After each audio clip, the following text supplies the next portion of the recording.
everyone, and welcome to the Go My Team podcast. We've been telling you all it was coming, the special guest that we'll get to in a moment, but I am Hagen Fee, here with Ryan. What's up, everybody? Matt. How's it going? And Parker. Hey, what's up?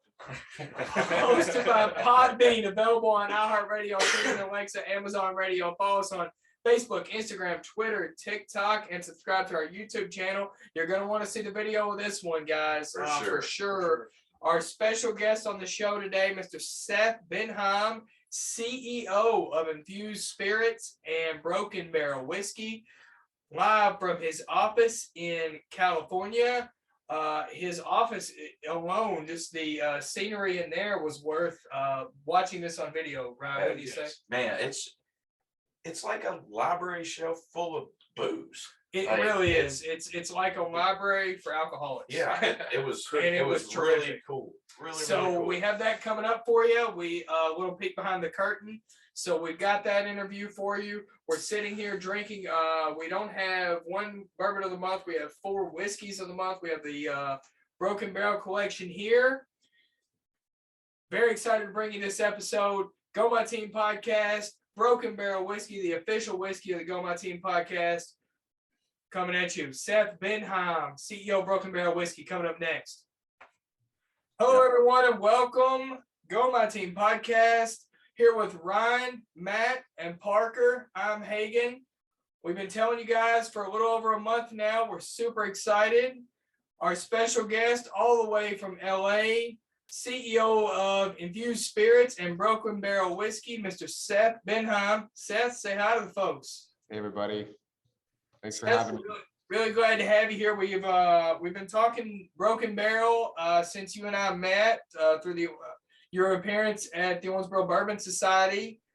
I immediately called Ryan and Matt that night and told them not only about you coming on the show, but just about Broken Barrel and the story and the brand and your thoughts behind the brand and how it was so different than everything else we hear.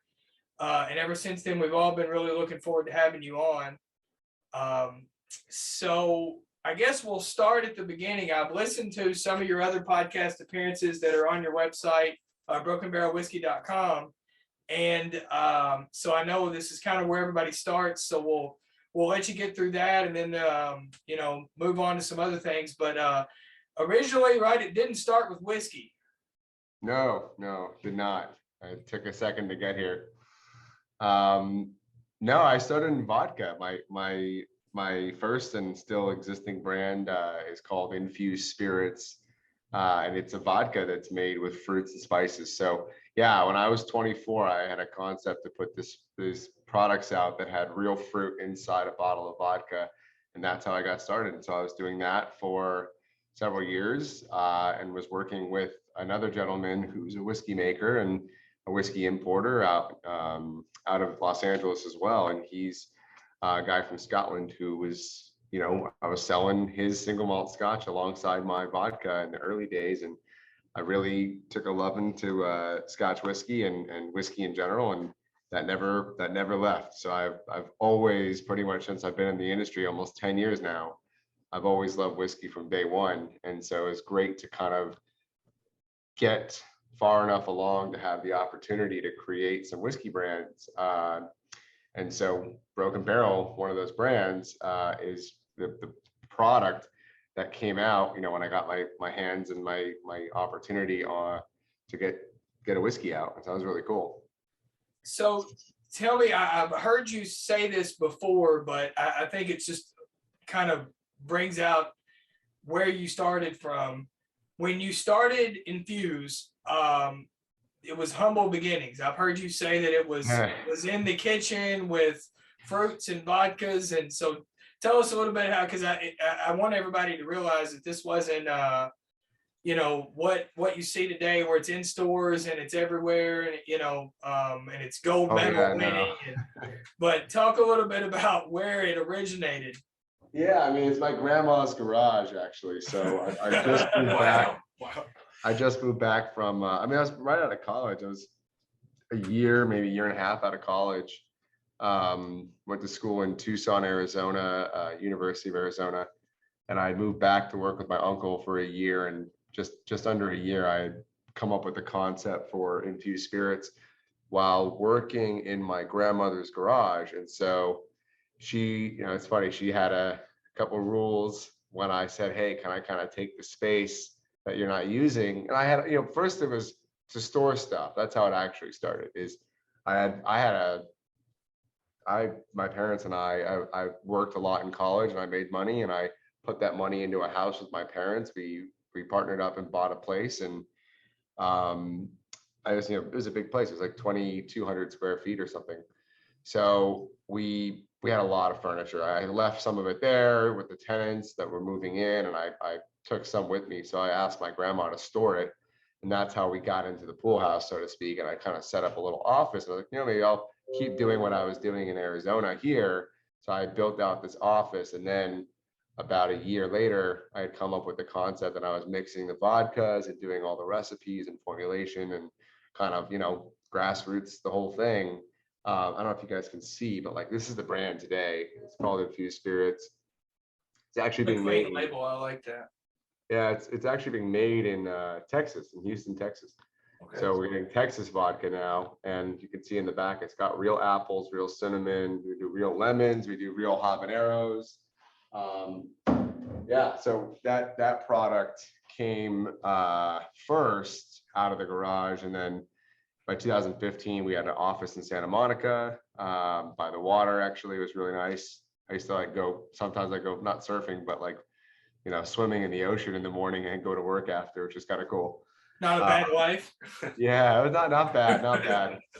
But it was a small office. It was like 900 square feet, tiny office, 2 offices and a common space, and that's it. Shared kitchen, shared bathroom, shared everything with like multiple other companies on the same floor. We had to keep it quiet. We couldn't like blast music or do our own thing. We had to be very calm and very quiet. Our investors were also downstairs too. It was their. Oh, that's nice. Yeah. We really couldn't make a lot of noise. They could Right. they could come up and they did. They came up any minute, any time. So we were always like, I would wear my collared shirts and dress like a professional and all that. Then we got the space we're in now, which we're gonna rename everything online, but it's gonna be the Broken Barrel Stave House. Is going to be our location here in California. We're in downtown Los Angeles, the Arts District. And so this will be a space where you can come fill your own bottle of whiskey, come break a barrel, do a tasting, gift shop, the whole experience. Small private groups, events, you can rent it out, that kind of thing. So we just remodeled it. Actually, we got about 3,500 square feet. Wow. We're storing about Downtown 40, LA. Yeah. That's a And huge for- place for that area. Yeah, it's a good size. We've got about 5 offices and a storage room. I mean, my office here is half the size of my old office, our whole company from Santa Right. Monica. So Sure. we've been here for about 4.5 years now. So it's been really good. Well, congratulations. I know shortly after Grandmother's Garage came the first, I guess, national success with the gold medal at the San Francisco show. Yeah, that's right. Yes, we did pick up a gold medal on the vodka about 3 months in business. Sorry, about a year in business. I was 25 years old and the brand had only been out for 3 months. We picked up a double gold best in show on the vodka, which was awesome. Yeah. So that was really Yeah, cool. it is. I'm curious though, and we'll get into some of how you've been received in the whiskey community and how you ended up naming your rye and all that. But how did it go over when the 25-year-old 3 months on the shelf takes the double gold best in show?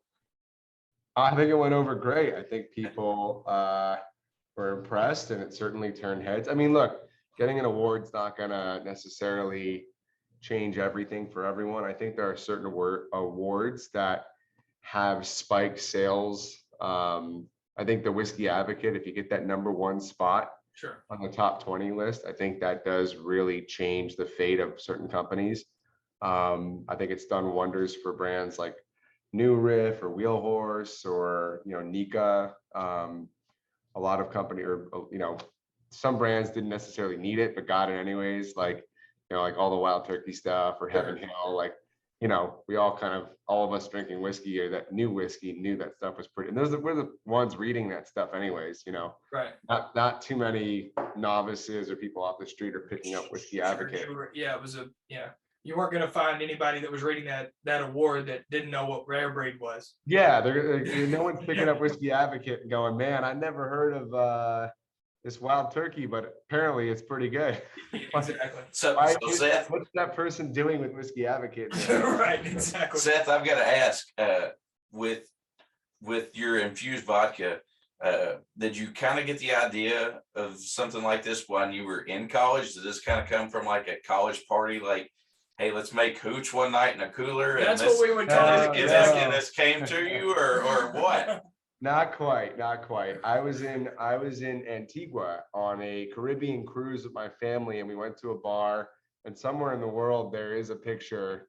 And I'm actually gonna like quietly look for it if I can find it while we're doing this. But yeah, there's a bar that we all went to, and it was,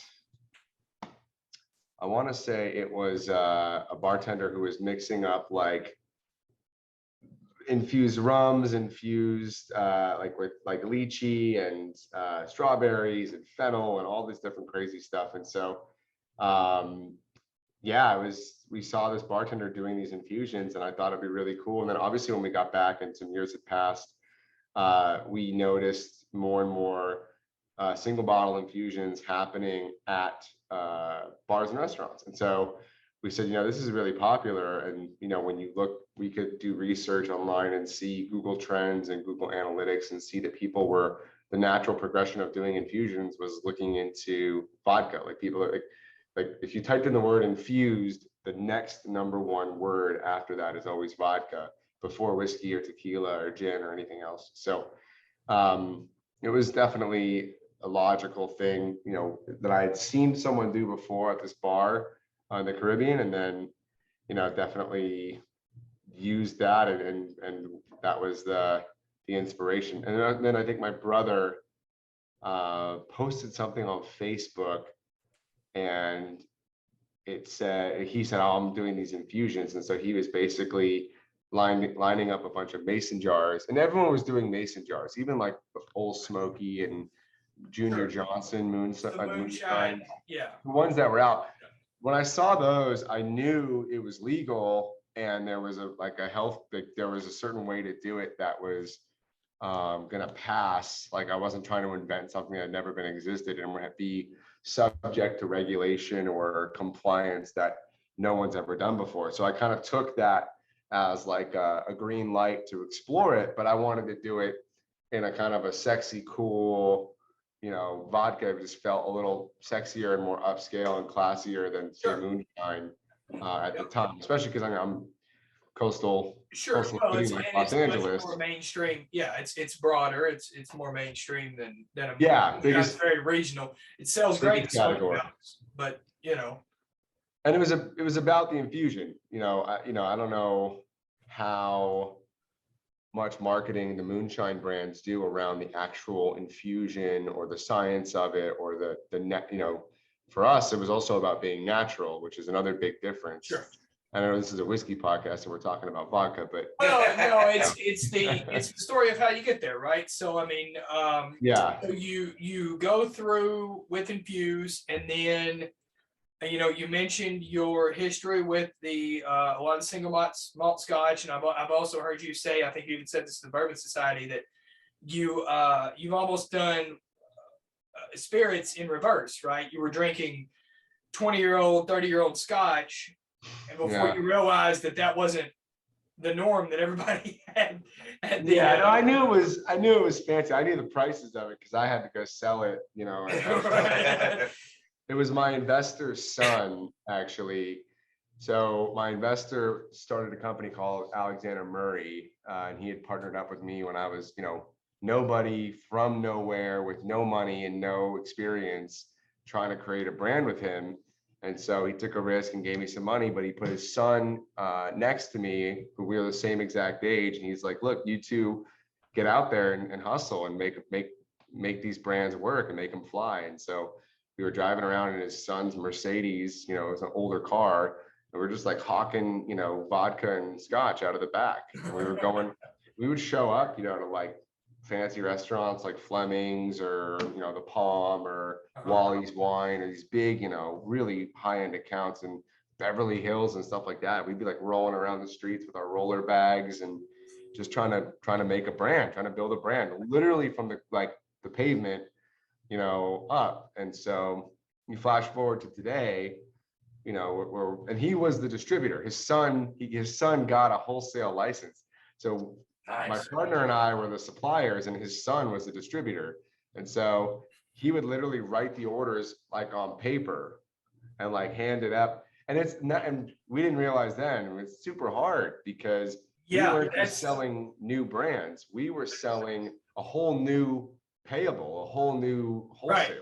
Right. Nobody wants to sign up a new wholesaler. That's even harder than a new brand. No. That's to have the both. Yeah. The supplier and distributor standing in front of you is definitely not a norm thing even today. So you end up in Broken Barrel, and I want to talk a little bit about what that looked like. But this looks like as good a place as any to have a you got some whiskey in front of you. What we're sipping here. So we started. We have the samples. We also have what we've been able to find here in Owensboro in the 750, which is the small batch and the cash strength. Oh, great. Those are good examples. Those are good examples of it. And I'll say a big tribute to my guys here. After hearing the story of the process that you use and we're going to get into price points and kind of your thought about that big picture, but the whole brand and how much we heard it and we enjoyed it. I can tell you there's not a liquor store in Owensboro this hasn't been requested that it be on the shelf. We've been awesome. We've been out there and because like we said, there's other whiskeys we like. Some are cheaper, some are very bottom shelf, some are the high-end stuff, allocations, whatever, but this brand coupled with this price point, coupled with it's damn good, we've been all in, and it's been every place we go in, do you have Broken Barrel? And we've got at least, if nothing else, they're annoyed of hearing it. So yeah.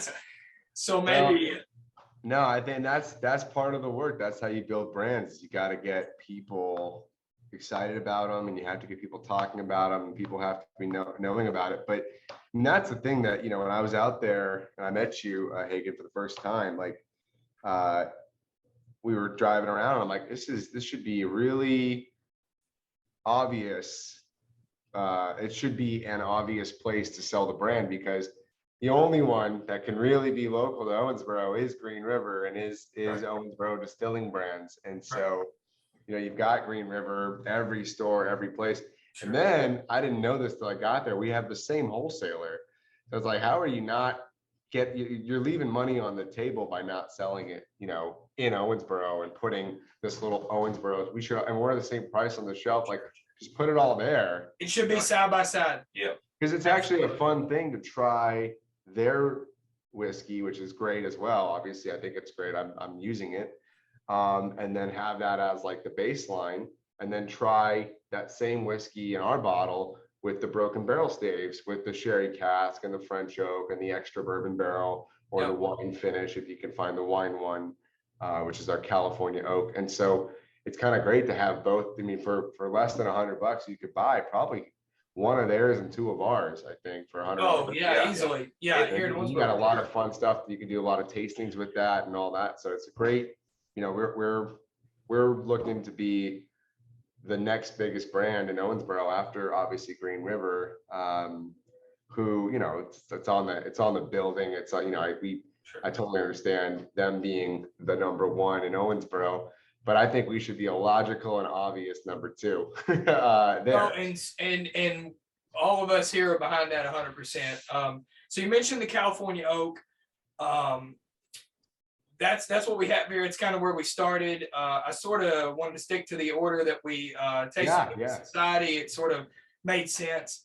So yeah, I go by proof usually. I just go by proof. Yeah. And that's what we plan to do. So we're gonna take a little sip here, and I'll let you if you could introduce everyone to what you referred to as the oak bill, and sort of the staple of Broken Barrel, in my opinion, is this oak bill process. That is. As we take some California oak here, why don't you tell everyone what that is exactly? Sure. Yeah, of course. So what we do with Broken Barrel that really sets it apart from pretty much every other whiskey brand is they're all, not only are they finished whiskeys, even from the small batch to the rye to the California you're drinking now, they're all finished. And they're finished with Broken Barrel staves. So I know it's a video, so hopefully this shows up, but we actually take sledgehammers and axes, pickaxes, etc. And we'll take these and we'll smash up barrels into pieces. And those pieces, those slats are called staves. Just if anyone didn't know that, they probably do. And those staves, we gather them up and we use them in a specific ratio of one to the next. And we take in the case of what you're drinking tonight, with the exception of what you're drinking right now, the California oak, the other 3 whiskeys all have a triple cask stave finish. And we try to marry different staves from different barrels together and physically submerge those staves. And there's great videos and images of this on our website and a lot of our materials we put out, especially our Instagram page. So good time to follow Broken Barrel Whiskey if you're not already, for anyone listening or watching this. We submerge those staves into the whiskey, they float around, and they actually start to, over time, and with fluctuations in temperature and heat and whatnot, seasonality, humidity, those staves will actually let off like a tea bag flavor into the whiskey. And so it's a great process, and we wanted to simplify it for people to understand. So we came up with the term oak bill, and the oak bill kind of complements the mash bill, and both are listed on every label of every bottle of everything we have and will ever put out. So it's kind of a cool thing. We trademarked the oak bill. We invented it. We came up with it. That's our thing. The visuals of the hammers, axes, it's all represented on the bottle there. So yeah. What I think is neat is when we're talking about the oak bill process. So for those that may not understand what he's saying, when you put whiskey in a barrel, all the surface area of the stave that you're getting is the inside of that barrel. So the back side of that stave, the edges, the head, whatever, you're not getting contact with those. Correct. That part of it. And then that's why, you hear about chard, and you hear about, they're all trying to create nooks and crannies in staves to get more surface area. What Seth is doing with his process with the Broken Barrel, when he's introducing, instead of putting whiskey in wood, he's putting wood in whiskey. What that does is those different staves are in that whiskey through those temperature changes. So rather than going through one at a time, every time the humidity jumps or the whatever, it gets cold, it gets hot, whatever happens with the weather, each one of those staves in that pot are in contact with full surface area with that whiskey through that change. And that's at the same time. Yeah. At the same time. And that's what's creating all those bold flavors. Am I right, Seth? Yeah. Exactly. And that's what makes that oak bill so damn unique. And so I'll ask the guys here. Matt, we'll start with you. You happened to be over last episode, so had some California oak when Ryan was on the shelf. But right. Where are you at? What notes are you getting? What do you think on the California oak? It's a good, nice. It's very smooth. I'm more of a. I've tried this all before, and I'm trying to save myself for the one that I really like out of the four. But this one is really good. I'm trying to think of what it kind of complements, but it's, you can taste that Green River that what we've had before, but it's got an added enhanced flavor to it that you don't get just with the Green River. You know what I think about when I drink California Oak? This is my steak drink. That's why I want to see it in steakhouses. I could drink this when I'm eating a steak. Whereas like cask strength, that's going to be like more with a cigar later. I can't drink that and have a meal. California Oak to me seems like I'm having a steak, a potato, and this drink. You know what I mean? Because it's smooth, it's not fire. You know, it's 88 proof, so it's, you know, it drinks easy. Yeah, the proof on it is really good. So that's what makes it not have that bite on the front end and the back end. It's just a nice, smooth drinking whiskey. What I like too is there's more flavor than, you know, we have here on the show, we do bourbon of the month. So we're drinking something every episode. And a lot of the lower proof stuff that we've tried just kind of falls apart, especially when you try to put it on the rocks. Yeah. You know, so there's not much finish to it. And with this, the finish holds up. Yeah. Definitely. I would say that the California Oak was definitely meant to do two things. It was meant to bring the wine drinker into the whiskey world in a very friendly and familiar way by giving a lot of the flavor notes and profiles of Cabernets that they might be more accustomed to or like in a wine. And then also similarly, it does pair very well with food, exactly what you said. So this is definitely a dinner complementing whiskey where you can drink it with food and be able to enjoy it, whereas a cask strength might overpower a dish or something like that and maybe not necessarily go with a meal as much. Sure. I would say.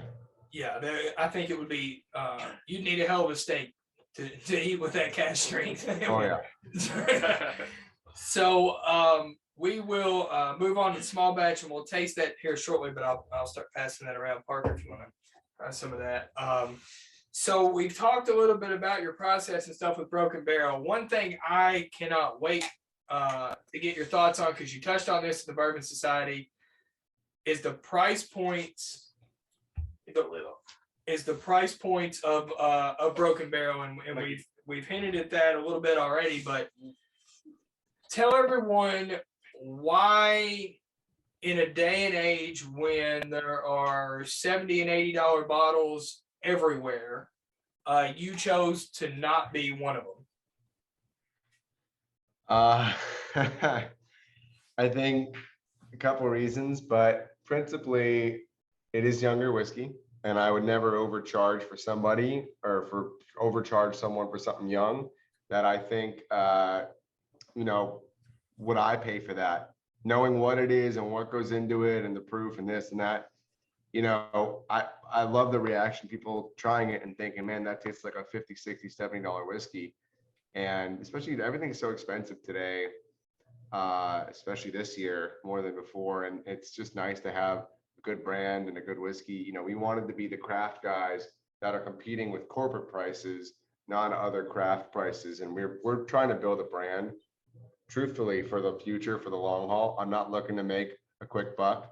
I'm looking to build a brand and create something that'll last and will be around, that hopefully in 20 years, my kid will be able to drink when she's 21 and, something like that. So, and I think we do crazy, fun, exciting, more expensive products. Sure. But that's not the core business. It's not what they do. You look at the brands that really built a name for themselves, like Nichters or others that have a really good core lineup. Yeah, they have a few releases that are a little more sought after, but it's the brands that are coming out today. They're sourcing the whiskey. They're not necessarily doing anything to that whiskey other than maybe blending it. Sometimes maybe not, because let's face it, a lot of people are after, especially guys like the five of us, are after single barrels, cask strength, this and that. And so we're chasing that stuff, or we're looking for that stuff. And, you're seeing all these brands without naming any, you're seeing a lot of, people taking MGP, They're not doing anything to the whiskey. They're not blending it. It's just from the barrel into their bottle with their label on it, and it's cask strength or whatnot, and it's single barrel. And it's $80, $90, $100, $200. The price can vary $100 a bottle depending on what shape the glass is in and how greedy the owner is, Right. or not greedy. And so it's just interesting. Like, it's not,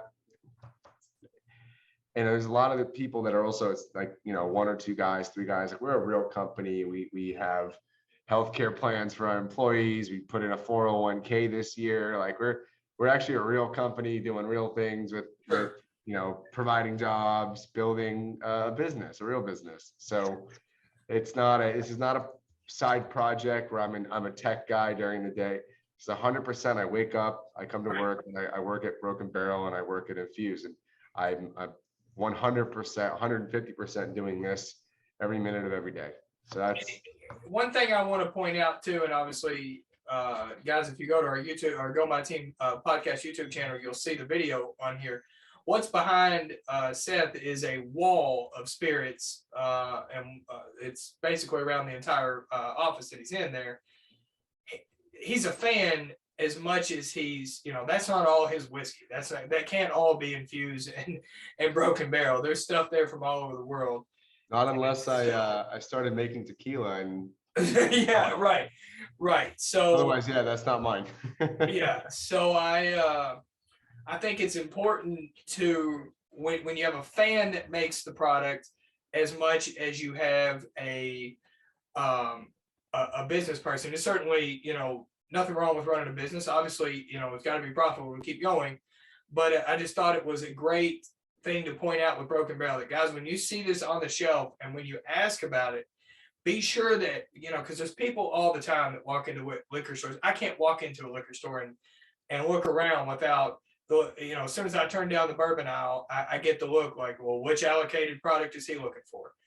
And, you know, if you ask about Broken Barrel, let them know that, you know, you're not asking for an allocated product. You're asking for an affordable product that store can put on the shelf, sell through, and then put on the shelf again without, you know, all the to-do of allocations and that whole process that's, you know, permeated the whiskey and bourbon world today, you know. So yeah, that's a really good point.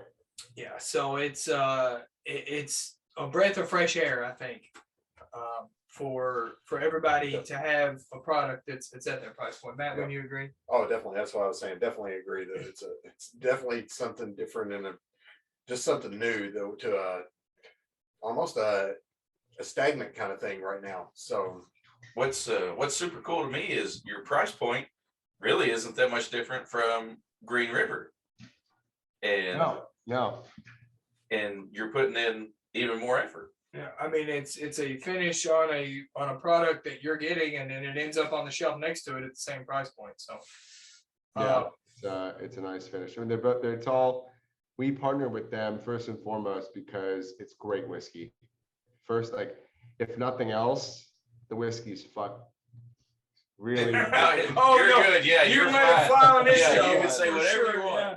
I can see. I'll say it's fucking good. I mean, it's fucking great whiskey, and no, it's fantastic whiskey, and that to me is the most exciting thing because we've grown with them. When we first put out a whiskey with them in 2017, it was a 9-month-old bourbon, and it wasn't, you know, it's not what we're making today by any stretch, but certainly it was good. It was good enough, I think, to get things going, and people seem to enjoy it, and everyone we tasted seemed to like the whiskey, or at least they lied to me and said they liked the whiskey. But no, it's what you needed to hear that day. That's the fun part is we've grown with them because they had started distilling their own whiskey in 2016. And so we started with them in 2017 and have been buying whiskey from them ever since for our core lineup. And so it's just been this like kind of partnership and thing that started and grew and grew and grew. And so we're really happy about it. We love the partnership, and it's been a lot of fun. We've been able to expand and create new things like the Reserve Oak series, and you guys will taste a small batch and then the Heresy Rye and give your thoughts. But certainly, we've been able to expand and explore new avenues with them, and they've been great partners in that sense. So it's been a really fun journey, and I think that's one of the cool things. And how do you, we had this planned for later, but since we're on the topic of Green River, obviously they've been in the news lately after the purchase. That's right. That's And right. so I actually haven't talked about that on a podcast yet. We're There's the only first so much I yeah, can say. We're the There's only first so much I can say. I understand, past- and I won't ask you to Yeah. say anything you can't, so I won't ask anything directly. I think it's out there that they've been purchased by Bardstown. That's pretty public knowledge now. And so all I'll say on this is we hope that Broken Barrel stays where it's at, and and continues to grow right here in Owensboro.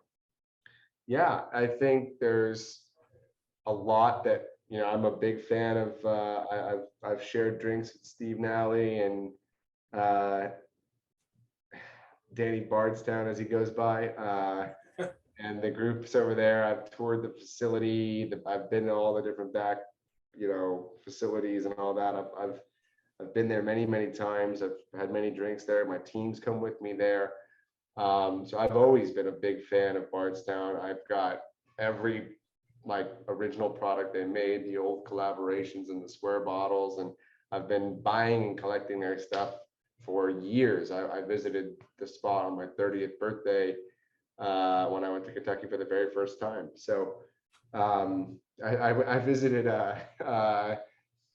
Green River and Bardstown on my first trip to Kentucky, actually, which is kind of funny. And now, one owns the other. But the thing I'll say about Bardstown is they run an amazing operation. It's like a spaceship over there. Everything is clean. You can eat off the floors. It's just like this immaculate facility. And I think Green River obviously is clean and all that, but it's a little bit, it's an way older. It's not a brand new facility. It's been Oh no, not by any stretch. No, by any stretch. It's actually one of the oldest facilities. And obviously they've revamped and built out their visitor center in recent years, or in the last year. But you go through that distillery and it's totally different because it's heritage, it's traditional. And I think the culmination of something so old and so historical with something so new and so well oiled, you're going to have so many synergies that one can learn from the other, and the other can gain through the acquisition. It's just super cool. So I think it's just all good things to come from this for everybody involved. So Seth, sort of the last point we wanted to make here before we have to let you go is we've sort of talked about allocations. I think everybody listening knows what that is, sort of what the industry's at, the point that we're at. Do you see this sort of as someone that's in the game, that's working in this industry every day? It hasn't always been like this, at least to this extent, with allocations and with the way finding, the unicorns and this whole just insanity that we've gone to with the industry. Where do you see the future of this? Is this just where we are now with bourbon? Is there a tipping point?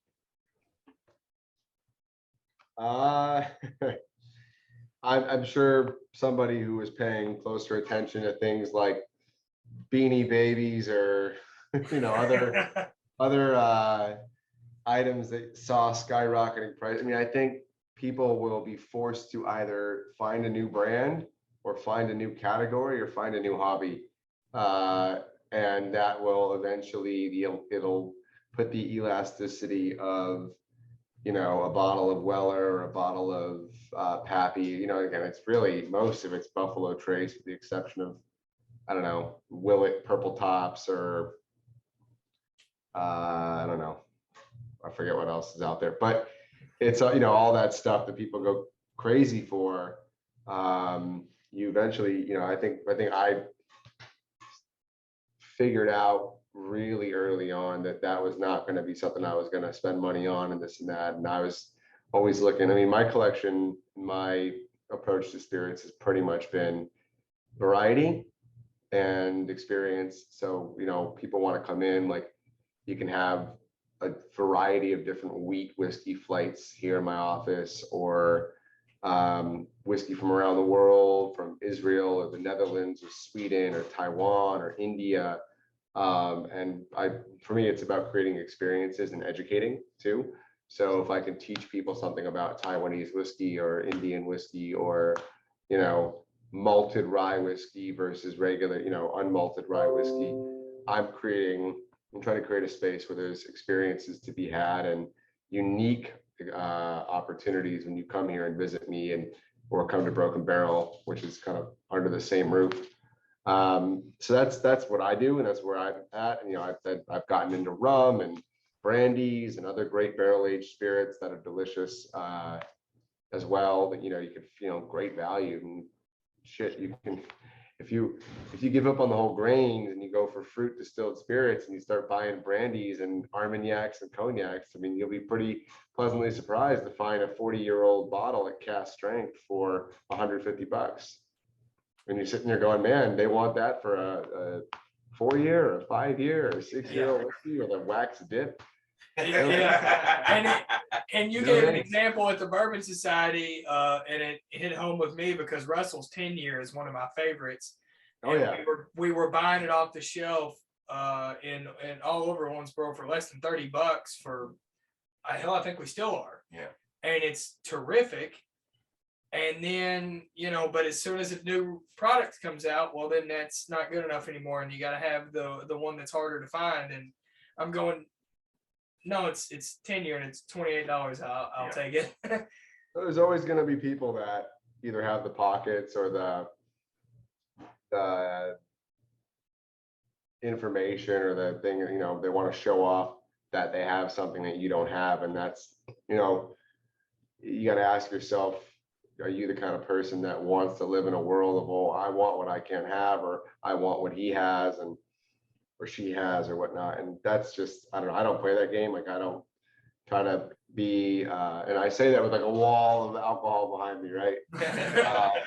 But again, I'm in the industry. I was a podcaster myself for a few years. I was sent a lot of this alcohol. I've traded for a lot of this alcohol with other people in the industry that wanted something that we were making. So I would trade our stuff for stuff I didn't have because I already had our stuff.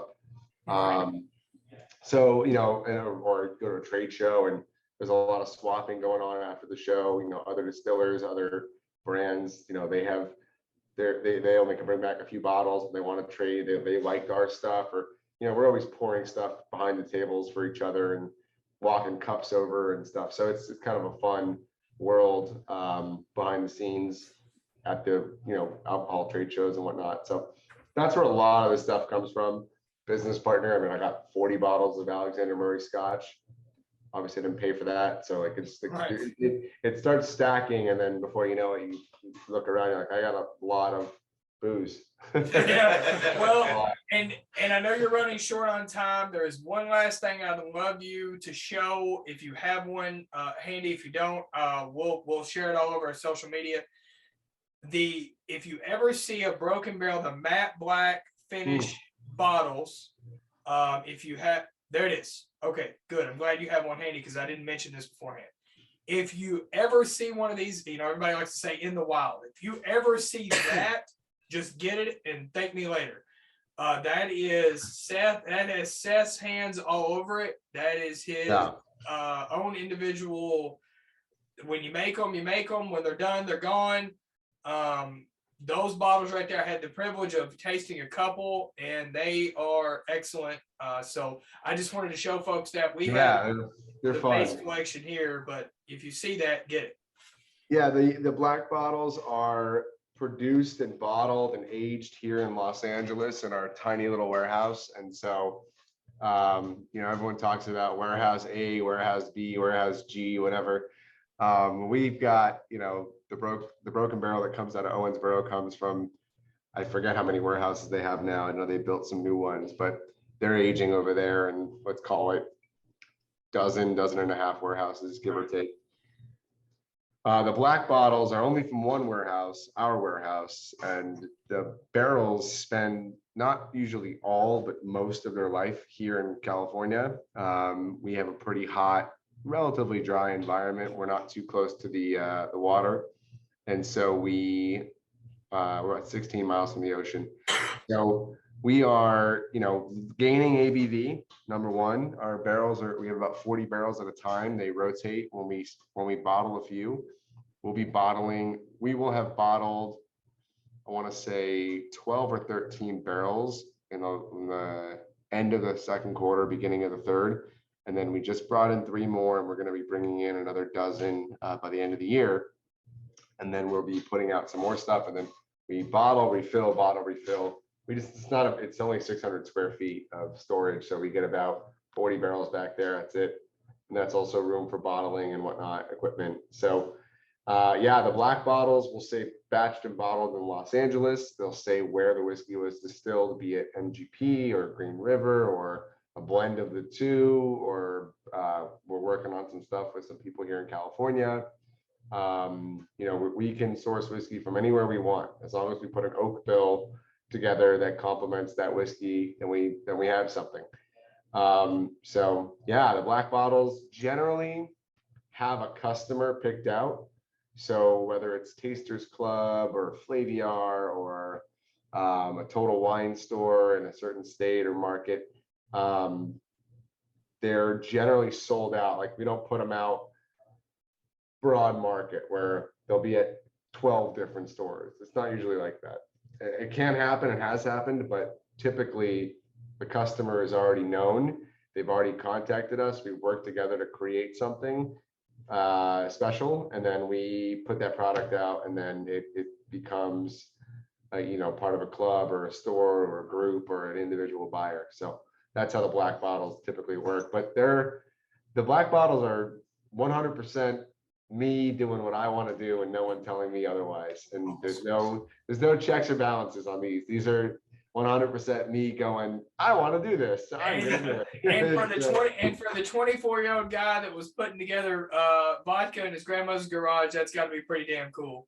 Yeah, it's nice to have that little creative freedom where it's like, you know what, I want to put 3 brandy. The one I was holding up is 3 brandy barrels. I'm going to do it. Or I want to do ice wine. I'm going to do it. I want to take I bought a flamethrower. I want to try my flamethrower. I want to do that. So, we have a lot of fun, cool things that we've done. I mean, all these bottles up here on the right side over there, those are all the black bottles that we've done. So we've done about, I want to say 9 or 10 of them so far. The smallest being maybe 12 cases, 12 6-packs, and the biggest release I think is actually coming up. It's a single malt whiskey we did with Amaro barrels. That's going to be over 200 cases. And again, that's 4 barrels put together. So if you ever get any of that in Owensboro, make sure and let us know. Yeah, I'm gonna need we're working on it. I mean, we want to work with Vince and the guys over at the Owensboro Whiskey Society to do a barrel pick at some point in time. So we'll get there. I know you guys just picked your Green River barrel, so hopefully I get to try that one. Yeah. So I know you're running short on time. I want to thank you and say again, the 4 of us plan to continue beating the pavement here and just annoy the hell out of every liquor store in town until we can find at a minimum, the baseline products, sort of the oak, small batch, the rye, and the cask strength. There's no reason why this stuff shouldn't be here. It's made here. It should be sold here. There's nothing more Owensboro than this stuff. So it needs to be sold here. And we believe in the brand. We like the hell out of the product. And we appreciate your time today. Thank you for coming on. Oh, definitely. Thank you guys for putting this together and for having me. When we start coming into these liquor stores and we're seeing what we want to see, we'll be sure to pass those pictures on to you. Oh yeah, I know. I'll be out there in 2 months. I'll be in town in September. Good. Then hopefully you see a different thing than when you toured the town last time. Yeah, I'm excited to see what's going on out there every month. So it's great. I thank you guys again. I appreciate you having me on. Hey, thank you. Thank We you. appreciate Yeah, the hell out of you, Seth. Yeah, Thank you. yeah, absolutely. All right. Thanks. All right. Well, take care, guys. Enjoy the rest of the whiskey if you keep drinking it. Oh, yeah. We're All right, going definitely. to. All right.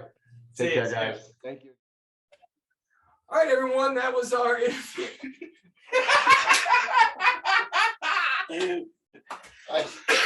It wouldn't be a Go My Team podcast if Ryan didn't do something. So now here we go. Anyway. Take two. Oh no, we're leaving this in.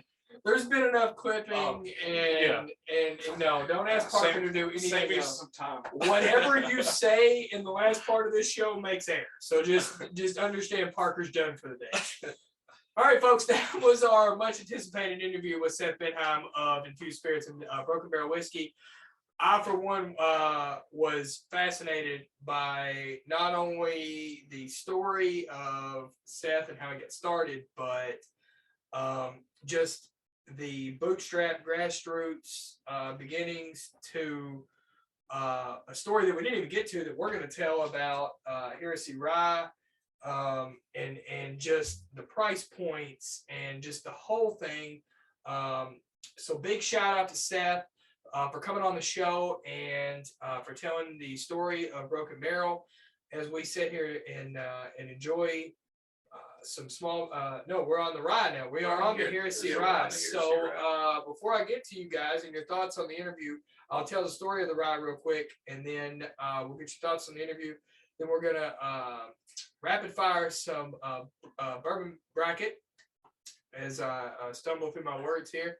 And then we'll get out of here. But essentially, Heresy Rye was derived, the name was derived from Seth getting pushback from the whiskey and the bourbon industry saying you can't do this broken barrel process, this oak bill process that Seth went into detail about. I won't recap here, but he was told by one whiskey producer, you can't do that, it's heresy.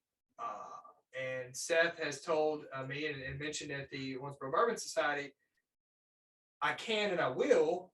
And not only will I do it, that I will name it after you telling me it's heresy. So as we enjoy some Heresy Rye, I'll take my sip, and we'll start with you, Parker.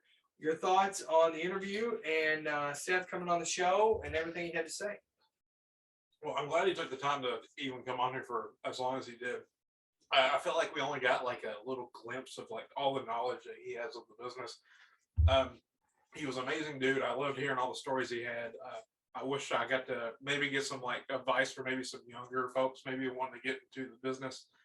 But besides that, it was a great interview. Hopefully we'll have us back, maybe come back on for maybe a part 2 or something like that. But yeah, you did mention being in town, so we'll hopefully he comes back in town to a bunch of shelves full of Broken Barrel products, and we can follow up. So Matt, we'll go to you, and then we'll wrap up with Ryan before we start jumping back into the bourbon bracket here. What'd you think, Seth Benhaim, Broken Barrel Whiskey? Very cool dude. He's one of those guys that you just want to sit around with a glass and just pick his brain on things. For I don't know exactly his age, in his 30s. He's very well traveled and well, I guess you'd say experienced for his age in what he's done. He was very impressive. I'm like Parker. I just wish we had more time. And that's just one of those things. He's a busy man. Just really appreciate him coming on. And I can't wait to get to more of this stuff in Owensboro as well. Yeah, I was very surprised how many places he's been. He's been very well traveled. And that's what's interesting too about Broken Barrel is that Seth isn't scared to. And listen, we're all Kentucky guys. We appreciate that bourbon is a Kentucky thing, and we want to see it succeed. But that doesn't mean, to me at least, that it can't be influenced by global spirits, and influenced by Japanese whiskeys and all the different. He was even talking about Taiwanese whiskeys. Yeah, and, you know, and there's Israeli no whiskeys reason and that Indian whiskeys. yeah, there's no reason that bourbon has to be this thing that exists only in and of itself, at least in my opinion. So, Ryan, what were your thoughts on the? You know, the thing that struck me most is probably his work ethic that he put forward, starting this not only starting this brand, but starting the infused vodka brand that he talked about as well. You know, he literally said that him and his business partner had suitcases full of booze, and they were going to these high-end restaurants in Beverly Hills and basically just hawking their booze door to door, starting to build a brand. And you know, in today's age, I think that's something that gets overlooked a lot is, yes, he's very successful. Yes, he's very young to be as successful as he is. But damn it, he put in the time, he put in the effort, he put in the work, and that's what you get. He's reaping the benefits of his hard work at such a young age. And not satisfied. Yes. I mean, that's, you know, it's where he is, it's not over. You know, this is clearly, you know, when he's talking about, I want to build a brand that my daughter can drink when she's 21, you know, and that's part of what goes into the price point. He's saying is, you know, let's be here for. He's here for the long haul. 20 years, not to make a quick buck and get out. Yeah, right. You know, Yeah. and so, anyway, guys, as we always say, we're hosted by Podbean, available on iHeartRadio, TuneIn, Alexa, Amazon Radio. And if you're like me and you have a little bit of a drive to work, and that's when you listen to your podcast, then that's great. I will say, if there's ever a time to get on our YouTube channel and to watch one on video, even if you only watch the part with Seth, it is well worth it just to see that collection. And he showed the matte black bottle, which I was super stoked about. I did get the privilege to try a couple and of the 9 releases he said. So yeah, that was pretty neat. So yeah, Broken Barrel Whiskey. We're tasting the rye right now. We tried the California Oak with Seth on. We've since tried the small batch. We have it at a 750 here. And so we're on the Heresy Rye now. Looks like Ryan's trying the cask strength. That's the 115 proof. Without going back and getting sort of tasting notes on each one, we sort of won't dive into that. I know that's a thing that whiskey and bourbon podcasts like to do, is talk about the notes they got and whatnot. And we'll do that, you know, some other time. But what's your favorite of the 4 that we've tried so far? Matt, we'll start with you. Well, my favorite is the one I have in my glass right now. It's the Heresy Rye. It's got a great finish for it. It's a little hot up front, but I mean, the finish on it is so smooth. And it's funny when you talk about tasting notes. When we went to the Bourbon Society this last time, the young lady that was there from Jim Beam said it was always funny, like when Booker and Russell's were sitting around and they were like, well, what does that taste like? And I got a little bit of leather. And Jimmy, when you're talking about Booker and Russell, you're not talking about the drinks, you're talking about the individuals. The individuals, yeah, I'm talking about. You're talking about Booker Noel. Yeah, Booker Noel and Jimmy Russell. Yeah. And when they would when people tell them what they taste, they would look at each other and they go, I don't remember putting any leather in there. I don't put no tobacco in my product. And I get notes of leather. Yeah, and Booker knows I didn't put any damn leather in there. I didn't put any damn leather in there. So it's always funny when people say that. I mean, I can understand smelling a leathery kind of thing because alcohol kind of has that kind of tendency to do. But yeah, Heresy out of these 4 is my favorite. It's hot up front. You know, the other thing the Jim Beam rep said was, what kind of hug is this? Oh, yeah. Heresy is a tight hug. It hugs up front, but it doesn't fall apart though. Like it stays there. Yeah, and the proof on it helps with that. Parker, your favorite of the 4 you've tried? 105 proof on that rye. My favorite is also the Heresy Rye as well. I'm not a huge heat person, but this one I feel like is just enough at the front and actually gets a good finish at the end. So I like ryes anyway. So I kind of lean towards this one at the beginning. For somebody that doesn't like heat, you like ryes. Yeah, it's kind of weird. But I did like this one a lot. My second would probably be the California. And that's my favorite. As I've said before, I'm always, of the four of us, the guy who likes less heat. I get a lot of shit for that on this show, and I'll continue to get a lot of shit for it because I'm just somebody who doesn't necessarily go for all the heat. But California oak to me is just a flavor explosion. I love it. It's I will agree with Ryan what you said before we went on the air today. It's better neat. Yeah. Yeah. But California oak for me is the go-to. So Ryan, your favorite? I mean, huge surprise here. I'm the guy that always likes the high proof stuff. I love the cast strength. It's 115 proof, but it's not the proof that does it for me. It's the entire drink. But I'll tell you what, guys. You heard my score from Green River. It wasn't the greatest, but all four of these whiskeys are exceptional. Like, there's not a bad one. There's not. There's an 88 proof all the way up to a 115, and I'm normally not a lower proof guy, but the California oak is good. Do I think I would drink it on the rocks? No, I think I'd have to drink it neat for it to do what it does for me, for my palate. But there is not one that is a bad drink. And I will just say, as of right now, and the four of us, I meant what I said. I just will be completely upfront. I didn't have to say that we're pounding the pavement trying to get this stuff out in town to Seth. Seth didn't come on this show with any expectations of some podcast in Owensboro pushing his product. I promise. I'm out requesting it at liquor stores because I like it. And it's affordable, and I believe in the brand, and I think that there's enough people walking into liquor stores asking for Weller and Blanton's that, you know, let's go in and ask for the $35 bottle that's made here in town. So the cash strength, as you can see here, if you're watching this on YouTube, we have the cash strength of the small batch in the 750. So those are available at a few different places in town. I've seen them at Tobacco Road Liquor Store, has the cash strength. I don't even remember where I got that small Liquor batch. Stop is where I got my cast strength. Okay, Liquor Stop. But point being, if you're in a liquor store and you don't see it, request it. Let's just all, as I said during the interview, we'll all just annoy the hell out of them until they stock it. That's out of spite, right? So, with all that said, we're going to jump back into the bourbon bracket. There is four of us, and we have no tiebreaker planned, so that's pretty typical. Go my team. We're going to go to the 502 bracket now.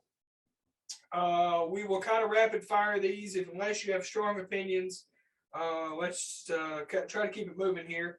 Number 1 seed, Elmer T. Lee, against an old high school friend, the number 16 seed, Kentucky Tavern, OKT, Aunt Margie's kitchen table. So, Matt, we'll start with you. Elmer T. Lee versus Kentucky Tavern, and the only time these two things have ever been mentioned together. Yeah, that's kind of odd. That's I'll keep it short and sweet. Elmer T. Lee. All right, Ryan. You would have to siphon or funnel KT in my mouth for me to drink it. So Elmer T. Lee. There's been a lot of nights when Hagen has put KT with Coke and been more than happy to be there. But now that I'm sitting here at 35 years old and gainfully employed, I think I have to choose Elmer T. Lee. So, Parker? I would have chosen Elmer T. Lee as well. So just clean slate. All right, so we'll start with Ryan on this one. We will go the 8-9 matchup. Jefferson, and again, this is everything except Ocean. That was the only one we excluded because the product was so different. We decided to let Jefferson Ocean stand on its own. So all other Jefferson products against Blade and Bow. Just because of the Jefferson Presidential, I have to take Jefferson here. Blade and Bow's not bad.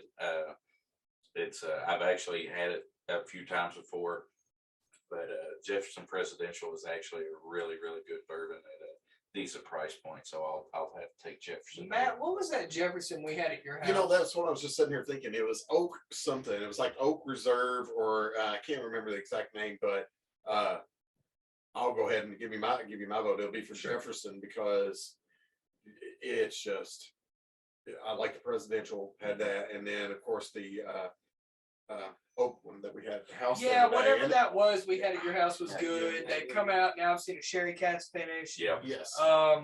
So I'm a Jefferson fan. I'm actually much more of a Jefferson guy than a Woodford outside of the double Oh, oak. yeah, But Jefferson for me. Parker, you're gonna go first on the next one, so you can feel like your vote matters. I mean, I don't mind this at all. because He picked Jefferson. I was going to pick Jefferson Yeah. anyway. Just by name. I never heard of it. You haven't heard of Bladen Bow? It's not bad. It's really, it's Yeah, not, it's not a bad bourbon. Not at all. All right. Next, Yellowstone versus Wild Turkey, the old kicking chicken. Go ahead, Parker. Well, We've had Yellowstone on the show. I don't know that we've had any Wild Turkey. We have On the not, show. we have not. We should have the rare breed. Anyway, go ahead. I'll probably go. I'll go wild turkey on this one. I need to go next. So, do you? Yeah, I need to go next. Okay, go ahead. I hate to take that opportunity away from you. Go ahead. So there's a funny story, and those that are close to me know this story, and I may or may have not drank whiskey or bourbon before I turned 21 in Rumsey. Which At is that time, definitely which not is- condoned. Yeah, We it's do not not- condoned. On I'm the just Go My Team may podcast. or may not have. This is hypothetical. But yeah, All this is, hypothetical. but This is hearsay. at one time, me and a good friend of the show, Tito, were drinking some early times bourbon, and we looked at a good friend of ours, and at the time, and he had his bottle of Wild Turkey 101, pulled it open with his teeth, said, "It ain't real whiskey, boys, unless it's got a cork." I know So with that, in memory of Ralph Cobb, I'm gonna take Wild Oh, Turkey God. here. I'm so glad you told that story. Matt, I'll go next. Go ahead. As I said, He was also smoking 4 cigarettes at a time, one in his as mouth and 3 in the ashtray. that as were I burning. said, yeah. Oh God. with a fishing string tied around his big toe. Yeah. He had to get back and watch Battlestar Galactica. Oh my God. Anyway, so my Uncle Ralph. So I'm gonna go Wild Turkey here. I have a curveball for you. One of the only honey whiskeys I like. Yeah. Wild Turkey Wild honey. Turkey honey is good. Feel like they didn't overdo it. It's not too sugary. It is sugary because it's honey, but it's not overdone. I think like Jim Beam tried to do It's honey not at one point. artificial sugar. It's actually a really smooth, neat drink. I'm a big fan. Please put Elmo back in it. What are you doing? I asked for him to be on this show. Matt, Wild Turkey or Yellowstone? Well, I like them both. I mean, Yellowstone, there's certain Yellowstones that are really good. I'm going to go ahead and go with Wild Turkey. I'm like you, I like the honey. I like the honey sting. I've made a nice, honey sting is good. marinade and glaze with the honey sting for chicken. And I got that from the Wild Turkey Distillery when I went on a visit. And shout out to Bubba, my tour guide, which is really good friends with Jimmy Russell. Also, they're like actual really friends. He just likes to do the tours. But former drill sergeant Bubba. But yeah, I'm going Wild Turkey just because. The only thing I'll say about Yellowstone is just like the upfront on the bottle that we had was really good. It just fit. There was no finish. There It just was fell no apart. finish. And And to our granted, that was their cheapest and bottle. and maybe we should have had it neat too. Maybe we should have tried it neat before we put it on the rocks and to see what kind I of was flavor going to tell you. profile I was it going to had. tell you guys too. Our favorite liquor stops down at Paducah. Shout out Root Brothers. The root Uh, beer, Had a store pick I saw that. of Yellowstone, and I I did see really that. wanted to go down there and get it because it was a single barrel. I I think did it see was, that. and I was like, well, that might be a little bit different than the regular Yellowstone. So that might be a Go My Team road trip one of these I'm days. feeling that. So, hot toddy, Wild Turkey honey in my hot toddies in the wintertime. So anyway, another little fun fact. So Wild Turkey going on. Way to go. Yeah. So we're kicking chicken in the second round. So here we go with. God, I don't want to say this. I'm so not looking forward to what's about to happen on this show. It's been a wonderful episode. We've all enjoyed I don't even know what Seth's he's gonna say, interview. so. Let's get it. Booker's versus Green River. Go ahead, Ryan. There's no contest here. None at all. Booker's is a great, highest proof bourbon that's on the market. So it is hot. Drink it with a piece of ice, one piece. It mellows it out. Their flavor profiles are great. Green River is a beginner bourbon. They're just coming back after 100 years or so. They need to get some things right. Go buy Broken Barrel. It uses Green River Distillery bourbon, and it's better. So Booker's. I pick Green River for whatever that's worth. Go ahead, Matt.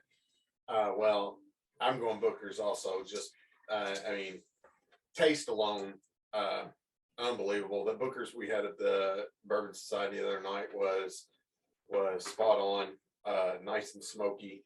I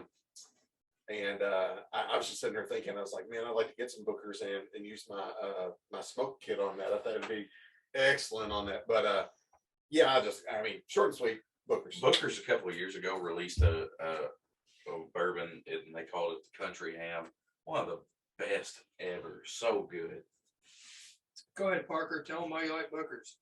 Well, I don't know why you already wrote Booker's down. You didn't even let me vote. Because I was actually going to give I'm just kidding. I was going to go Booker's sometime. I saw what you were going to say. I was like, he's not going to. This is not going to be good. I matched these up on purpose because I just wanted my moment. Buffalo Trace versus Evan Williams. Start us, Ryan. Oh, Buffalo Trace all day, every day. All right, so now Buffalo Trace. I mean, I don't even let you get it out. Buffalo Trace, yeah. That was the easiest one. Yeah. To me, there's not. Okay, damn it. I can't go now. I've held my tongue as much as I've ever done it on this show. Although I've heard that Evan Williams single barrel is actually, drinkable. So I've had it. It's still not as good as Buffalo Trace. I have a bottle of Evan Williams bottled and bond in the cabinet downstairs that I prefer over Buffalo Trace. To me, there is not a more overrated bourbon on any shelf, and the fact that it is even mentioned as an allocation anywhere, which it's not locally, it's never in Owensboro allocated. No. But it is in parts of the country considered allocated bourbon. Drives me nuts. It's the name. It's because of their other labels that are allocated. It's not true for me. When I have a half gallon of Buffalo Trace in my house, I use it to make glaze for ribs, and then I give the rest to Ryan.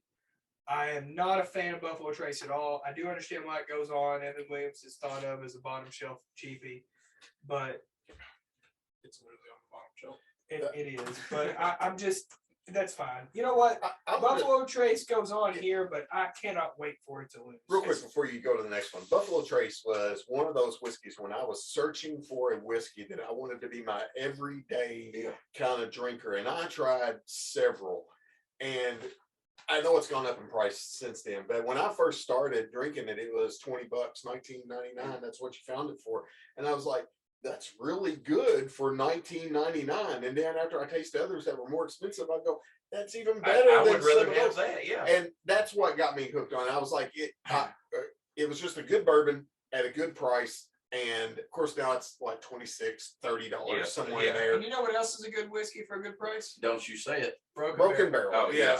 I agree. I thought you were about to say Four Roses. Oh, so, yeah. Another excellent choice for the Brunny. No. All right, so we will move on here quickly. Elijah Craig against another little sneaky. I don't know. Have we got through? Yeah, we did. Burial Barton has already went down. I have two bottom shelf little gems. You listen to the podcast, you know about it. This is one of those things Uncle Hagen's going to tell you about, and then you don't tell anybody else, because if we start talking about it, it starts going up shelves and it starts going up money, and then you're that asshole. Okay? Your bottom shelf gems, in my opinion. Burial Barton is my first one. Now, listen, there's And no it's not, shame. and it's not a bad No one. shame in putting these with Coke. Yes. Okay. I use the analogy all the time. My mom drinks her whiskey with Coke. I don't give a damn if I bring home Maker's 46 or I bring home Very Old Barton. She gonna put Coke with it, and that's fine. That's how she enjoys whiskey. But I turned her on to Very Old Barton for that reason. Like, Mom, stop buying $50 whiskey. It's not gonna taste any different with Coke in it. Buy this. It's 10.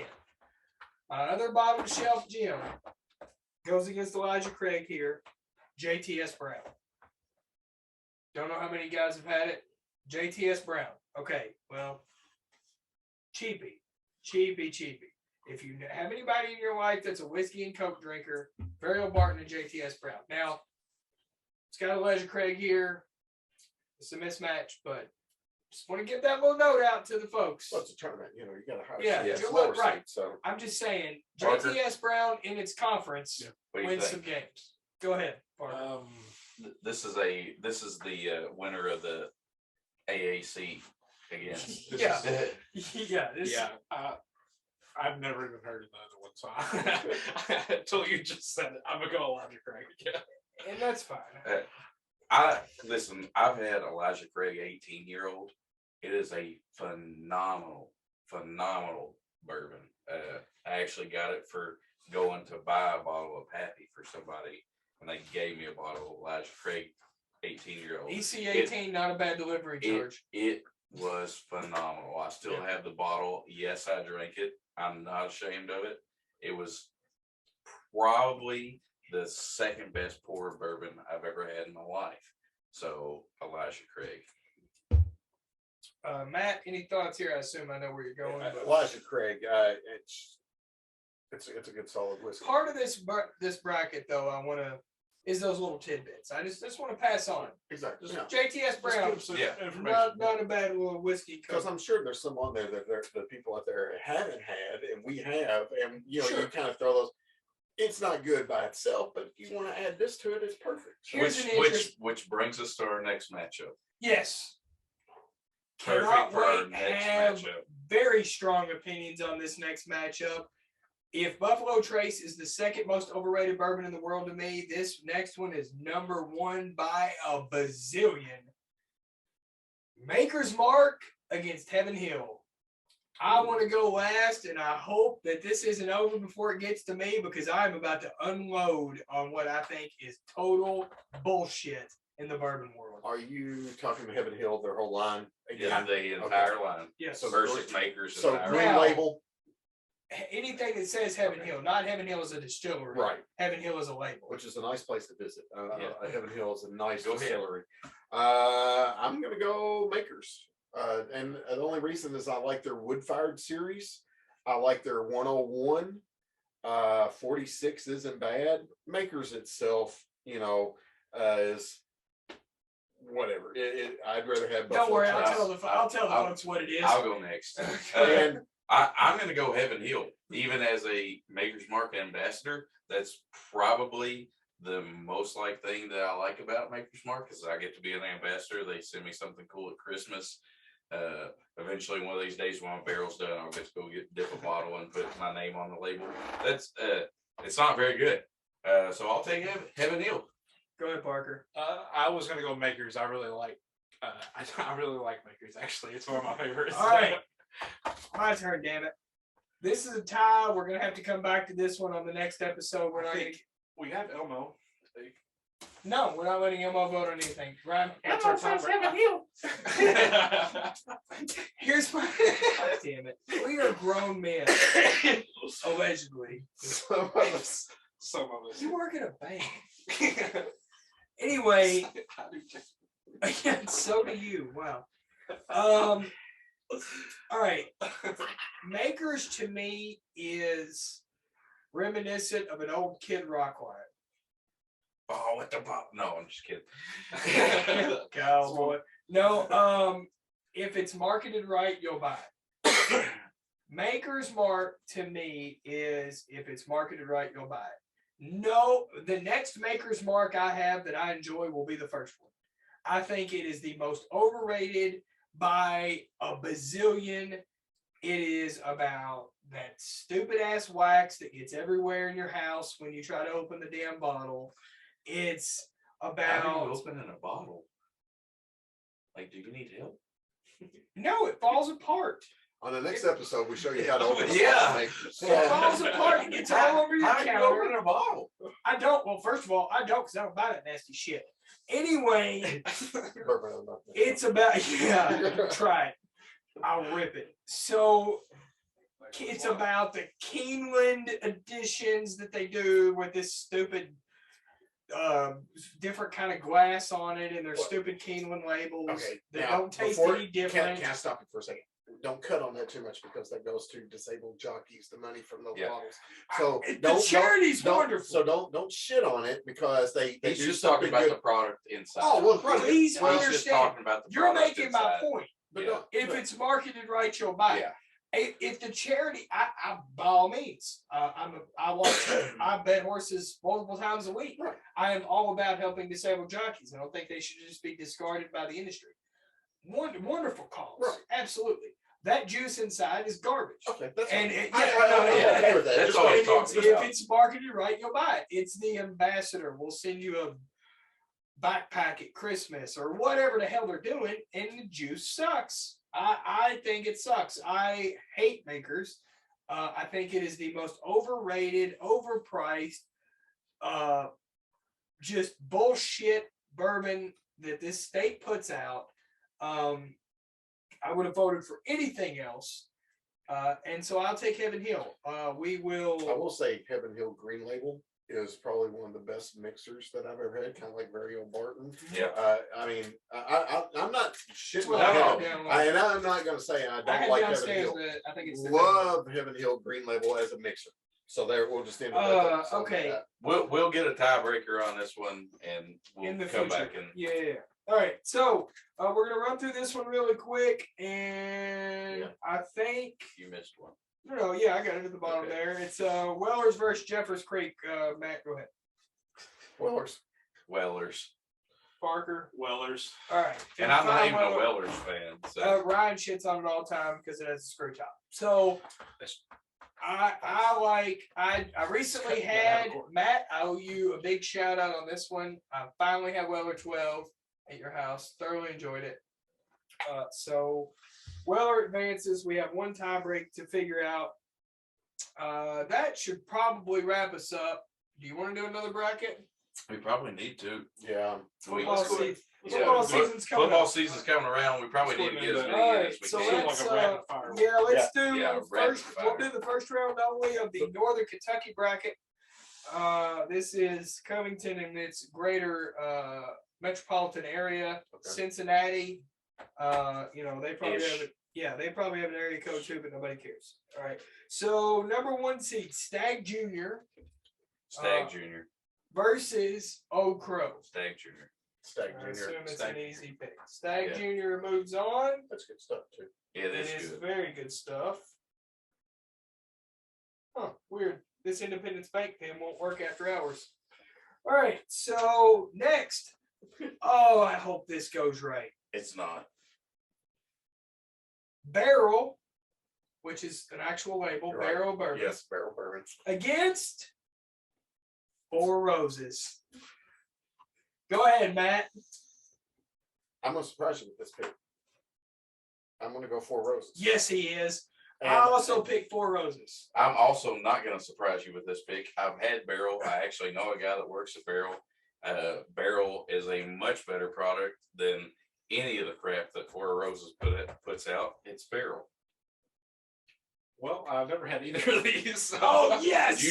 You should be on my side just because. That way we can go to a tiebreaker and we get somebody in here that knows what the hell they're talking Here, there's about. the and deal. pick Or Barrel. you could pick Four Roses, like two of the educated people in the room, and not some guy that swindles every chance he gets. And it's a pretty clear cut answer here. Two people that you trust, at least one and a half, have said Four Roses, and so Yeah. that you should side with us, and we should move on. You know what? I think you're right. I'm gonna go with Barrel. All right. I thought I had it. I love it. Oh, I love it.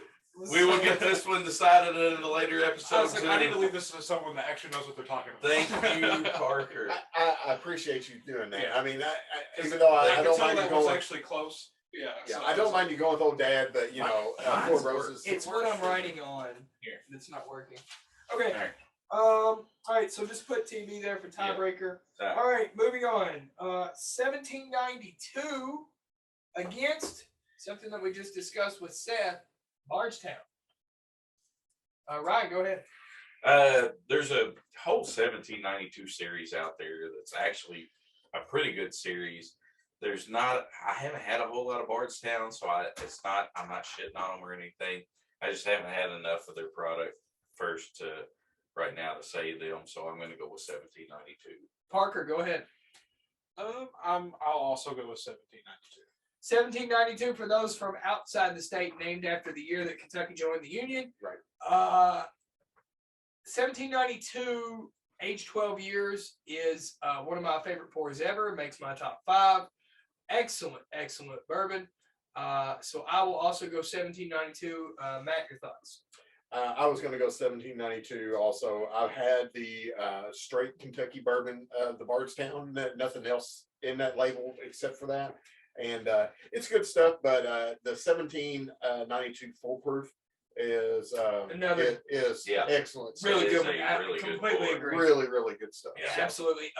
So although shout out to Bardstown, I Yeah, appreciate nothing against Seth. them. Like I said, I just haven't had I enough of their appreciate product. Seth even addressing that Yeah. on this show. That Welcome to was Owensboro, very Bardstown. cool.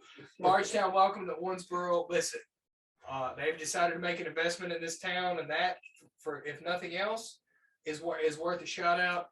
Also, shout out to McLean County Judge Executive Mr. Curtis Dame. Love to see some of those Bardstown Rick houses over in the homeland, over in McLean County. So, really like to see that happen. So, we move on to one that I think is interesting here. Yeah, just throw Thank that you. coaster I didn't coaster throw it. anywhere. Calumet versus Coopers. And we'll start with Parker. Go ahead. I'm only familiar with like one of these, so I'm gonna go with the one I'm familiar with. I'm gonna go with Calumet. I have a strong opinion here. I'll go next. Had the Calumet small batch, loved it. You can find it everywhere. Pretty reasonable price to be named after a horse farm. And really thoroughly enjoyed it. Decided that, well, hell, if I like that one, I must like their stuff that's aged more. Bought a 10-year and can't give it away. Literally have attempted multiple times to send it home with people. We've tried it here on the show. It sucks. Swamp water through a straw. It's awful. Coopers. As much as the 10-year does suck, the 15 and 16-year-old are really good. So Calumet. Okay, Matt. Calumet, just because of the Okay. older versions and the single barrel. Okay. Moving on. Michter's versus another bottom shelf. I can't put this one up there with Varial Barton and JTS Brown, but another bottom shelf that you hear some things about anyway. Ezra Brooks. Matt, go ahead. I'll start. I've had both. I've had a 7-year Ezra Brooks. It's really good. I mean, it surprises you that it's good, and Ezra Brooks is very affordable. and for it to be on the bottom shelf really, surprised me after I had it, and I had the barrel proof. There's a barrel proof out there of it too. I'm gonna go Roger Brooks. Ezra Brooks. I said it wrong. That's her Ezra sister. Brooks. Go ahead, Ryan. Eliza Brooks. Elias. Yes. Ezekiel. Ezekiel Elias. Yeah, it's fine. We'll let Kevin Owens is the top rater. Go ahead. Ventures is okay.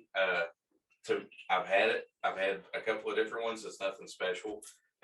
Ezra Brooks does not deserve to be on the bottom shelf. Move it up one shelf. Ezra Brooks. Here's my thoughts on Michter's. My favorite Michter's is the rye, and this is the bourbon bracket. So I have to go Ezra Brooks. It's snaky. It's cheap.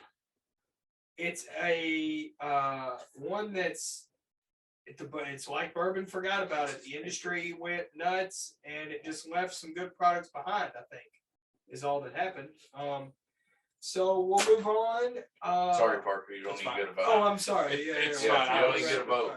I didn't know anything anyway. So Uh, I was all right. gonna go ask for The a vote. next one is the opposite of affordable, Blood Oath against the epitome of affordable, Early Times. Ryan, you mentioned Early Times I did. earlier, so I'll let you go first. And Blood Oath is drank by Millionaires Row at the Derby, I think. So Just because of what it is and how many times I've had it and who I've had it with, Early Times. it brings everybody together. It ain't real whiskey unless it's got a cork Cork. on it.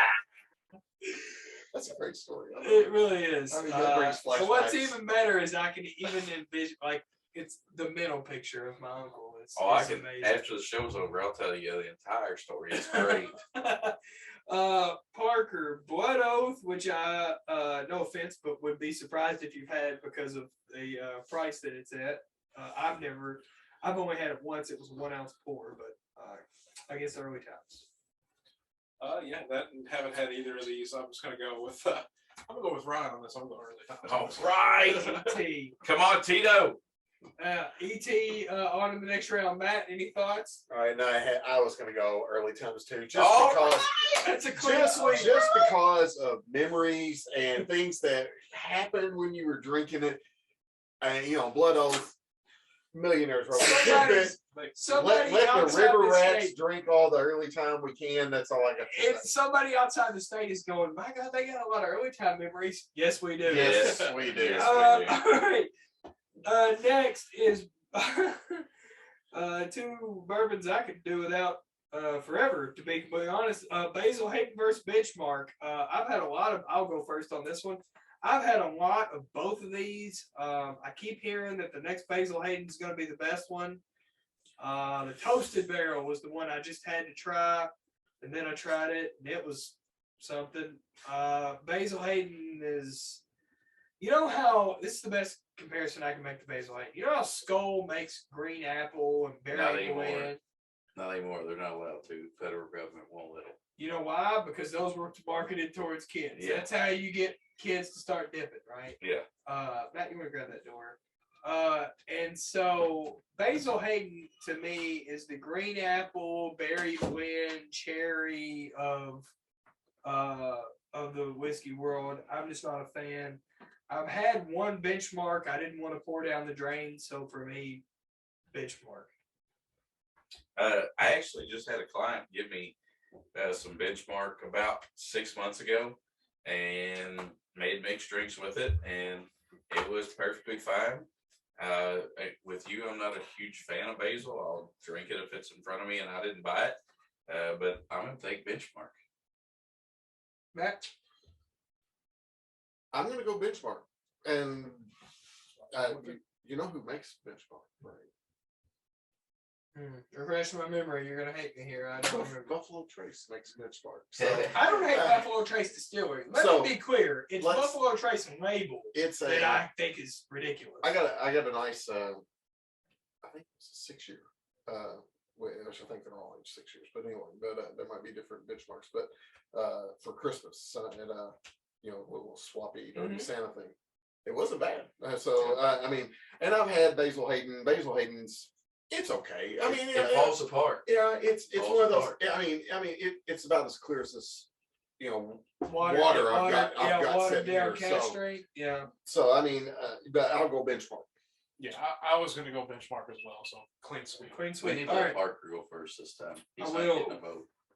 I will. It's You fine. can go first on this one. Rock Hill Farms versus everybody's favorite bourbon to say, Fighting Cock. What was that first one again? Rock Hill Farms. Rock Hill. I'm gonna go Rock Hill on that one. I'll go next. Rock Hill is one of the few bourbons I will say is worth the money. Shout out to Liquor Barn for having it at their bar at a reasonable price to be able to enjoy an ounce and a half pour, 1 ounce pour, whatever they do. Rock Hill Farms is smooth as a baby's ass. It is excellent. I am a big fan of Rock Hill. So Rock Hill Farms as well. Ryan, go ahead. Rock Hill Farms is something that I had before it was cool. My wife actually used to buy it for me on regularly when we were first married, because you could find it and it wasn't allocated, and it was really good. It was pretty cheap, and it's holds fond memories. And in me, it's hard to find now because it's allocated and all that. But Rock Hill all day. Matt, tell us your fighting cock story. Somebody down there's got one because you're laughing. Well, because I mean, fighting cock to me is kind of like mellow corn or chicken cock or any of those old. Mellow corn's so much better. I know, but fighting cock's not bad. It's made by It's made by okay. Heaven Hill. It's you know, okay, and but it's not just- Rock Hill. but it's well, Well, it's a 215 matchup, in fairness. right, true. But I mean, it's one of those that would surprise you. You know, just because of the Fighting name. cock is not bad. You would buy it because of the name, and then go, "That's probably shit." I And think, then you have it, and you go, I "What think did I this just is drink?" a good time to tell folks, and we'll wrap up with this. For us, I think I speak for everybody here. I sort of, whether you guys have exactly thought about it like this before or not, I think you'll agree with me. For me, I buy bourbon in two brackets. I look at $40 and under, and then allocated stuff. I either leave my house looking for one or the other. I will leave my house looking for Green River, or Four Roses, or something I like that I know I have $40 in my pocket. And I'm gonna come home with a bottle of whiskey I enjoy. Now, across the four of us, that $40 bottle will vary. Obviously, now if I see Broken Barrel, it's going to be Broken Barrel. If so, we all have our different $40 and under bottle. I don't buy between above 40 and under allocated. And I say under allocated because allocated sort of is all over the map. Yeah. If I either leave my house with the understanding that I'm going to buy allocated bourbon and I'm ready to spend that amount of money, or I don't. Okay. So where that leaves out is a lot of makers. A lot of the Knob Creek series is out for me. A lot of Woodford Reserve is out for me. Jim Beam. A lot of Jim Beam releases are out for me. The reason that Old Forester, But they also have some good releases with the on exception of Statesman, Yeah. I'm not going to go buy Old Forester. The reason that I say all this is to say, there is nothing wrong, and that's what gets people. You know, we've sort of based this entire episode before football gets started around our whiskey and bourbon love. There is nothing wrong in today's environment with whiskey and bourbon of enjoying an under $40 bottle. Believe it or not, you don't have to leave your house to enjoy bourbon and go find Weller and Blanton's and Eagle Rare and whatever your favorite allocated bottle is, or whatever you've even been told that you have to go find. Oh, I have to take a picture in my car with my steering wheel and my watch and my bottle and my receipt. Yeah, and it's this whole mentality that's so stupid, and it just drives people away from a lot of really good bourbons. We just had a guy on the show who was in this industry, and when I said Russell's 10-year, he went, "Yes, it's $28. Like it's a 10-year bourbon. It's phenomenal. Does anybody here not like Russell's 10-year? No. It's phenomenal, and it's less than $30. There are those gems out there. Now, do I leave my house sometimes with the thrill of I'm going to go find some allocated shit? Yeah. In all likelihood, guys, to be honest with you, that's not even so much about drinking the juice later as it is I have one, two, or all three of these guys in the car, and we're going to go spend a guy's day together, and it's the thrill of finding it. Yep. As much as it is, Ryan and I and Matt are in the car, and we're in Beaver Dam at 8:30 on a Sunday, and we're just seeing what we can find. That's what that is, as much as it is, for us about, oh, I got Weller in my cabinet. Nobody gives a shit. Nobody cares. Okay. My taste has nothing to do with that. Allocated's fine. Allocated's fun. It's a thrill of the hunt. It's whatever, right? But find you a $30 bottle. Find you a $35 bottle and just enjoy it and just drink whiskey. enjoy the tradition that it brings to Kentucky. And enjoy the company that comes with it. Yeah, and 'cause just that's the most sit important down part. and have a glass of whiskey with your buddies, and don't worry about, guys, I have Weller Red Label, and I paid $400 for it. All I hear when I hear you say that is that you got ripped off. And That's all I hear. I'm an idiot. Yeah, that's all I heard you say. Okay, so just find something, sit down with your buddies.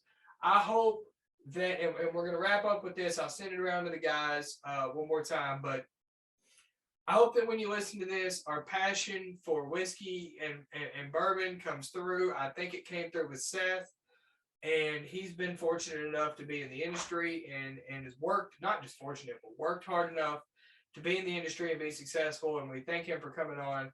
Guys, listen to this episode. Find your favorite bottle. I don't care what it cost. I don't care where you found it. I don't give a shit to see your receipt. Just sit down with your buddies, have a glass of whiskey, smoke a cigar if that's your thing, enjoy good company. And the world's crazy as hell right now. So if a glass of whiskey can bring people together like it does the four of us, then I hope that that's the case. Matt, senior farewell to the folks. I'll tell them where they can listen to us and where they can find us, and we'll get out of here. Like you said, it doesn't matter. We've tried some good bourbons. We've tried some not so good bourbons here on the show and rated them.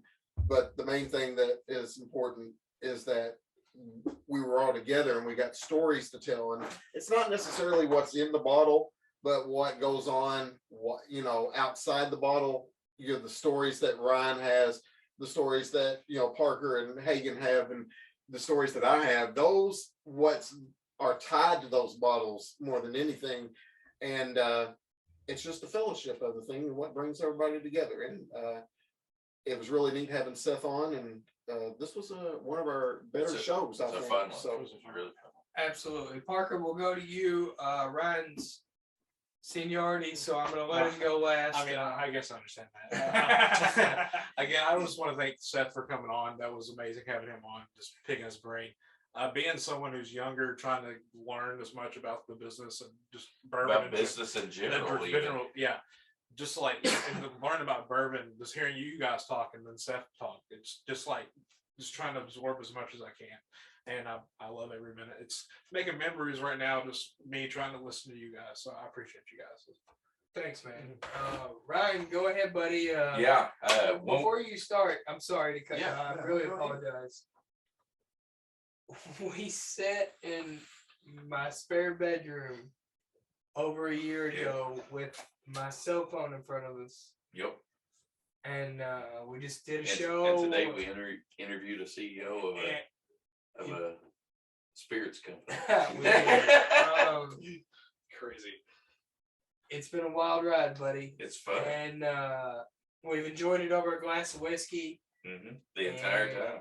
And it has. And there's nothing more Kentucky than having a glass of bourbon together. And I'm very proud of what happened today. And I can't wait to hear your thoughts on it. Yeah, I think everybody's echoed this sentiment. Thank you, Seth, if you're watching this. We really appreciate you taking time out of your busy day to come and visit with us and share your knowledge and just talk about your story. It was awesome. We'd love to have you on again. No, we're not just a whiskey or a bourbon podcast, but you create great content. You make great spirits. So we'd love to have you on again. So that's number one here. Number two, when we're going through this bourbon bracket, people, these are our opinions. These don't necessarily have to be your opinions. You don't have to agree with them. Go buy a bottle of Tinkers if that's what you want. Yeah, right. Go try all of these. If you're going, I've never even heard of Elijah Craig before, go buy it. Go buy a regular bottle of Elijah Craig. You're looking at like $20. Give it a try. Right. Try these things out. If it's something brand new to you, you might like it. You never know. And what your palate and my palate and his palate aren't the same. Just give it a try. I didn't put any damn leather in there. But but have a drink with a friend. Have a good time. Like these guys said that just enjoy it. The spirit should be enjoyed with friends. So enjoy it. Have a good time. I can't wait I cannot wait until the next episode. We're going to finish off the bourbon bracket next episode. We're going to talk a little fantasy football next episode. We might talk some UK basketball. They're heading to the Bahamas. Big things are coming. Big episode coming next. It's going to be here before you know it. Thanks again, Seth. Cannot wait to get this posted. Please. Elmo says goodbye, everybody. Goodbye, everybody. Y'all have a good night. Look, all right, guys.